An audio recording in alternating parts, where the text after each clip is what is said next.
Assalamualaikum warahmatullahi wabarakatuh. Saya Selin Mulyani dengan NPM 200108021, jurusan Tadris Pendidikan Biologi A dengan mata kuliah Fisiologi Tumbuhan. Pada kali ini kita akan sama-sama membahas mengenai hormon. Ada 6 hormon yang akan kita bahas, yaitu hormon auksin, giberalin, sitokinin, asam absisat, asetelin, serta rasionosteroid.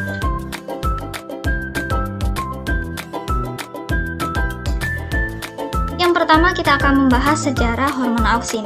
Hormon auksin ini pertama kali ditemukan oleh Verswijn melalui percobaannya pada ujung kecambah gandum, Avena sativa.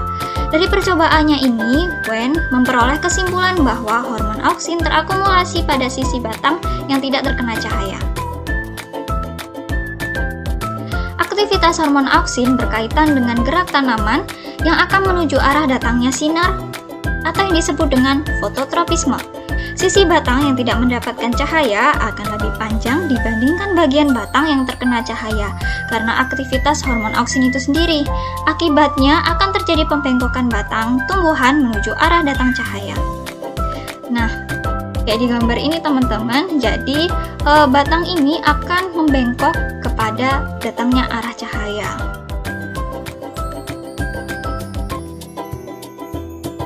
Auksin merupakan hormon tumbuhan yang terletak pada jaringan meristem apikal. Bagian tumbuhan yang terdapat jaringan meristem apikal adalah ujung-ujung tumbuhan seperti pucuk, batang, daun, ataupun akar. Hormon auksin juga dapat dijumpai pada tunas, bunga, ataupun buah. Hormon auksin diproduksi pada bagian-bagian ujung tumbuhan seperti pada meristem apikal dan daun-daun muda yang merupakan tempat utama sintesis auksin. Hormon auksin juga diproduksi pada meristem akar, biji, ataupun buah yang sedang berkembang.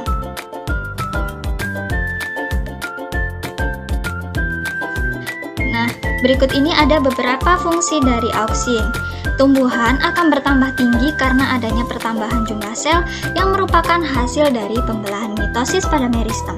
Selain itu, pertumbuhan pada tanaman juga terjadi karena terdapat pertambahan komponen-komponen seluler dan adanya diferensiasi sel, di mana pertumbuhan serta perkembangan yang terjadi pada tumbuhan salah satunya dikarenakan terdapat hormon-hormon tumbuhan seperti hormon auksin.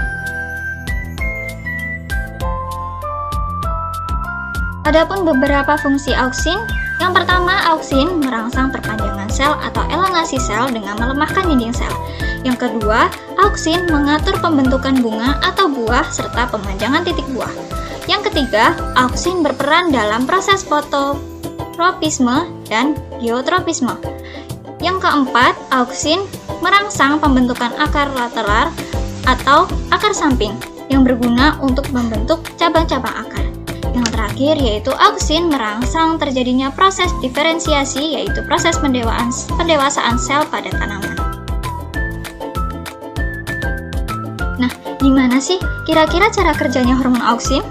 Hormon auksin akan bekerja pada perkembangan tumbuhan dan berfungsi untuk merangsang pemanjangan batang. Kerja hormon auksin memiliki sifat menghindari cahaya atau dapat rusak karena cahaya itu sendiri. Aktivitas hormon akan maksimal saat tidak adanya cahaya. Hormon auksin yang berperan untuk merangsang dominasi apikal yaitu pertumbuhan kuncup apikal yang sangat cepat. Kondisi inilah yang akan menghambat pertumbuhan kuncup lateral yang ada di bawahnya. Kuncup apikal yang sedang tumbuh menghasilkan hormon auksin.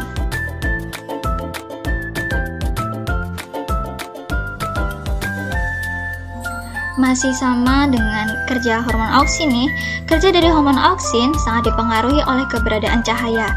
Keberadaan cahaya matahari dapat menghambat aktivitas hormon auksin. Ketika sebagai kuncup apikal diarahkan pada cahaya matahari, akan terjadi pengangkutan auksin menuju bagian tumbuhan yang terlindungi dari cahaya.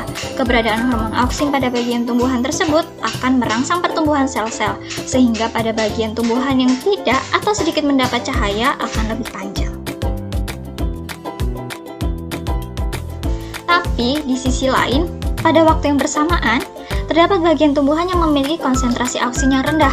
Akibatnya, bagian tumbuhan akan membengkok menuju arah datangnya cahaya matahari. Gerak tumbuhan seperti ini disebut dengan fototropisme, yaitu gerak tumbuhan yang dipengaruhi cahaya serta arah rangsang.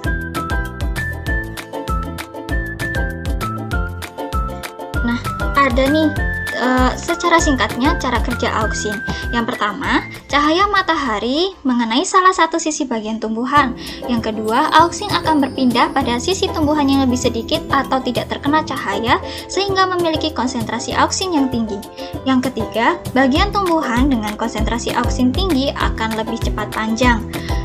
Yang keempat, bagian tumbuhan dengan konsentrasi auksin rendah akan lebih lambat untuk panjang. Dan yang terakhir, akan terjadi pembengkokan bagian tumbuhan menuju arah datangnya sinar.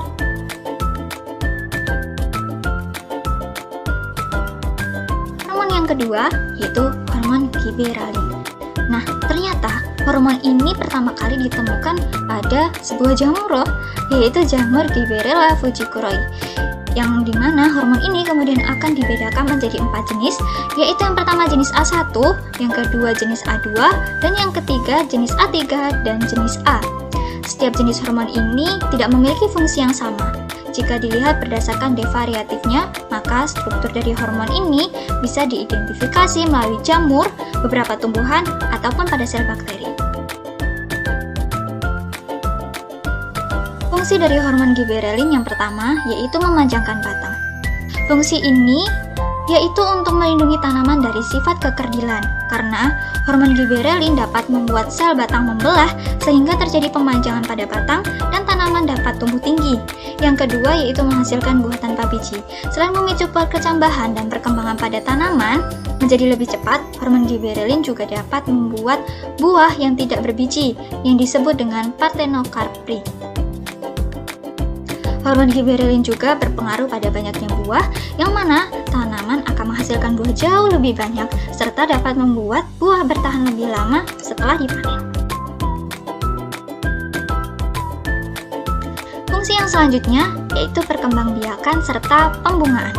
Pada kondisi lingkungan yang sangat tidak stabil yang mengakibatkan tumbuhan tidak mengalami pertumbuhan yang normal, seperti pada batang tumbuhan yang tidak memiliki ruas yang panjang yang mengakibatkan bunga tidak bisa tumbuh, sehingga peran hormon inilah dibutuhkan untuk membuat tanaman mengalami proses perkembangbiakan sehingga dapat berbunga jauh lebih cepat. Hal ini dikarenakan sifat dari hormon giberelin yang dapat membuat pertumbuhan batang lebih cepat sehingga membuat bunga dapat tumbuh. Fungsi yang berikutnya yaitu membantu proses perkecambahan. Dormansi yang terjadi pada biji dapat dihentikan karena adanya hormon giberelin. Munculnya plumula, radikula, serta kleopil pada biji dirangsang oleh hormon giberelin, sehingga proses perkecambahan dapat terjadi. Selain itu, faktor lain yang berpengaruh adalah suhu yang sesuai serta faktor cahaya. Setelah kita belajar fungsi dari hormon giberelin, selanjutnya kita akan belajar mengenai letak hormon giberelin itu sendiri. Yang pertama yaitu pada biji. Hormon giberelin terletak pada beberapa unsur tanaman seperti biji. Yang ditemukan pada biji dapat membuat pertumbuhan biji meningkat dengan menjadi lebih cepat. Apabila dalam tumbuhan tidak terdapat hormon giberelin, maka tumbuhan akan mengalami perlambatan fungsi. Yang kedua yaitu terletak pada daun. Hormon giberelin juga ditemukan dalam daun karena fungsinya yang sangat penting. Apabila daun kekurangan hormon ini, maka pada daun akan terjadi kemunduran fungsi yang sama halnya terjadi pada biji. Yang ketiga, hormon giberelin terletak pada akar. Akar yaitu memiliki fungsi untuk menyerap air serta zat hara yang ada dalam tanah. Dalam setiap harinya, akar akan mengalami proses pertumbuhan memanjang yang dipengaruhi oleh keberadaan hormon giberelin. Yang terakhir yaitu hormon ini terletak pada bunga. Adanya hormon giberelin dalam bunga membantu proses penyerbukan meningkat sehingga tumbuhan dapat mengalami perkembangbiakan. Lalu, bagaimana sih cara kerja hormon giberelin? Mari kita belajar bersama-sama mengenai cara kerja hormon giberelin. Tapi, ternyata ada beberapa syaratnya loh. Yang pertama yaitu harus adanya senyawa organik yang dihasilkan oleh tanaman itu sendiri dan dapat mengalami translokasi, memiliki tempat sintesis dengan kerja yang berbeda, dapat secara aktif berkonsentrasi dengan kadar hormon auksin yang ada. Setelah ada beberapa persyaratan yang tadi, maka hormon ini bisa bekerja, yaitu cara kerja hormonnya Pada proses pemanjangan sel yang terjadi memiliki pengaruh langsung pada hormon auksin. Dengan mekanisme kerja yang terjadi karena terbentuknya enzim proteolitik yang memiliki pengaruh yang besar dalam melepaskan asam amino triptofan atau hormon pembentuk auksin. Dengan demikian, hormon auksin yang ada dalam tanaman akan semakin meningkat sehingga polihidroksi asam sinamat terangsang dan dibentuk. Selanjutnya nih, adanya hormon giberelin juga dapat membantu enzim amilase sehingga dapat menghidrolisis pati yang mengakibatkan kadar gula di dalam sel naik. Pada peristiwa ini bisa menyebabkan air masuk ke lebih banyak sehingga terjadi proses pemanjangan sel. Kita masuk ke hormon sitokinin. Apa sih itu hormon sitokinin? Sitokinin merupakan salah satu zat pendorong tumbuh pada tumbuhan yang mendorong pembelahan atau sitokinis. Sitokinin mampu mengontrol proses kemunduran penyebab kematian sel tanaman dengan baik, sehingga penuaan pada daun, bunga, serta buah menjadi tertunda. Proses penuaan daun melibatkan penguraian klorofil serta protein. Hasilnya akan diangkut oleh floem ke jaringan meristem atau bagian lain yang membutuhkan. Ada beberapa sejarah hormon sitokinin, yaitu dengan penemunya yaitu Haberland pada tahun 1913 dan pada tahun 1921, dan ada Scott pada tahun 1941, Miller dan beberapa teman-temannya pada tahun 1955 sampai dengan 1956, serta Latham pada tahun 1963 sampai dengan tahun 1964. Hormon sitokinin sendiri terbagi menjadi dua, yaitu tipe adenin dan tipe fenilurea. Tipe adenin banyak disintesis pada bagian perakaran, jaringan kambium, serta sel-sel tumbuhan yang masih aktif membelah. Dan tipe fenilurea yaitu tipe yang tidak bisa ditemukan pada bagian manapun dari tanaman, sebab tipe ini tidak dibentuk oleh tanaman sendiri. Contohnya adalah TDZ atau Tidiazuron.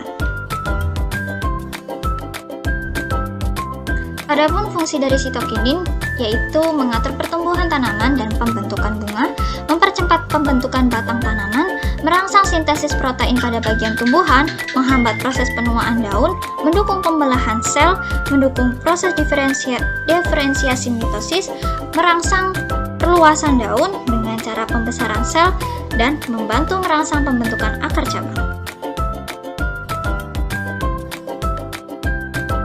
Kita masuk ke cara kerja sitokinin. Untuk mengoptimalkan kinerjanya, sitokinin bekerja sama dengan auksin di berbagai proses fisiologisnya. Pusat produksi sitokinin berada pada ujung akar tanaman, kemudian ditranslokasikan melalui pembuluh xilem. Selain daerah meristem, sitokinin banyak ditemukan pada jaringan yang berkembang dengan berkelanjutan, misalnya daun muda, biji, serta buah yang sedang berkembang. Dalam proses fisiologis, sitokinin bekerja secara berlawanan dengan hormon auksin. Hormon yang berikutnya yaitu hormon asam absisat. Jenis hormon tumbuhan yang secara umum fungsinya memperlambat serta membantu menghentikan pembelahan dan pemanjangan sel. Saat kondisi ekstrim, asam absisat membantu tanaman untuk bertahan dengan cara dormansi tunas atau pucuk sehingga sering terjadi peristiwa absisi. Ketika musim dingin serta musim gugur, konsentrasi asam absisat pada kucuk dan ketiak serta meningkat sehingga merangsang pengguguran daun.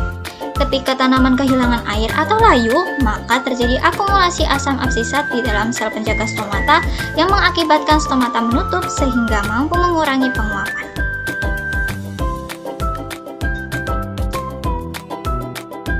Fungsi asam absisat yang pertama menyebabkan terjadinya absisi atau keguguran pada daun.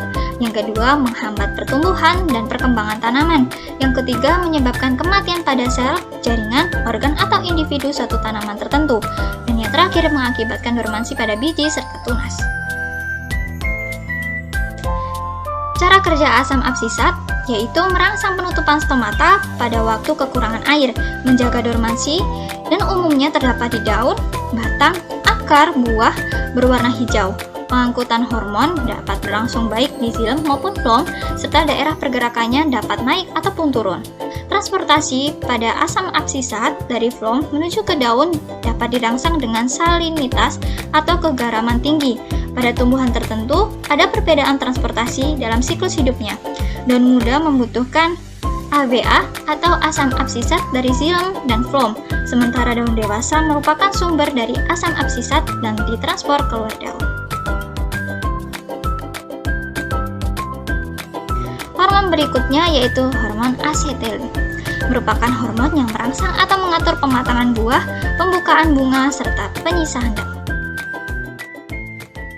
Hormon yang terakhir yang akan kita bahas yaitu hormon brasinosteroid. Hormon ini dihasilkan pada biji yang belum matang, serbuk sari, daun, dan juga ujung batang pada tumbuhan. Adapun beberapa fungsinya, yang pertama sebagai hormon untuk memicu pemanjangan dan pembelahan sel batang serta kecambah. Yang kedua sebagai hormon yang berfungsi untuk mempengaruhi diferensiasi xilem dan flom. Yang ketiga sebagai hormon yang berfungsi untuk memperlambat gugurnya daun atau absisi daun. Yang keempat sebagai hormon yang berfungsi untuk mempengaruhi proses fisiologis pada tumbuhan. Yang kelima sebagai hormon yang berfungsi untuk merespon datangnya cahaya sehingga cahaya tersebut bisa bekerja maksimal terhadap daun pada tumbuhan sehingga terciptalah proses fotosintesis. Dan yang terakhir yaitu sebagai hormon yang berfungsi untuk sensen rizogenesis. Itulah beberapa hormon yang kita bahas pada pertemuan kali ini atau pada video kali ini. Saya Sally Mulyani. Saya akhiri. Wassalamualaikum warahmatullahi wabarakatuh.